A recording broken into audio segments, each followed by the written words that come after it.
India సినిమాలకు మాత్రమే కాదు, సీక్వెల్స్ కు కూడా అడ్డగా మారింది. ఓ విధంగా సీక్వెల్స్ ఎలా తీస్తే ప్రేక్షకులను కట్టి పడేయొచ్చు అనేది బాగా తెలుసుకుంది. ఒకప్పుడు సీక్వెల్స్ అంటేనే భయపడిపోయిన ఇండస్ట్రీ ఇప్పుడు పాన్ ఇండియాకు సీక్వెల్స్ ఎలా తీయాలో చూపించడం విశేషం. భారతీయుడు సీక్వెల్ చూసిన తరువాత కోలీవుడ్ బెస్ట్ సీక్వెల్ ఏది అనే చర్చ మొదలైంది.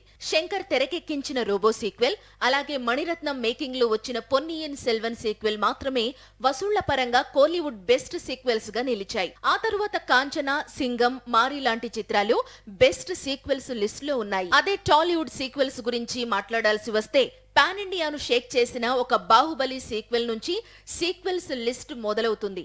కార్తికేయ 2, టిల్లు 2 లాంటి బ్లాక్ బస్టర్స్ లో లిస్ట్ కంప్లీట్ అవుతుంది. పైగా సెట్స్ పై ఉన్న సీక్వెల్స్ లిస్ట్ చెబితే ఎపిసోడ్ మొత్తం కూడా సరిపోదు. అన్ని సీక్వెల్స్ లిస్ట్ లో ఉన్నాయి. లేటెస్ట్ గా కల్కి సీక్వెల్ కూడా లిస్ట్ లో చేరింది. పుష్ప 2 రిలీజ్ కు రెడీ అవుతోంది. ఈ సీక్వెల్ తప్పకుండా 1000 కోట్లు కొల్లగొడుతుందనే అంచనాలు ఉన్నాయి. అదేవిధంగా కల్కి సీక్వెల్ కూడా 1000 కోట్లకు తగ్గకుండా వసూళ్లను అందుకునే అవకాశాలే ఎక్కువ. ఇక Salaar sequel, Devara sequel, triple R sequel, Baahubali 3వ భాగం కూడా వస్తే టాలీవుడ్ సీక్వెల్ గేమ్ ను నెక్స్ట్ లెవెల్ కు తీసుకెళ్లడం ఖాయం.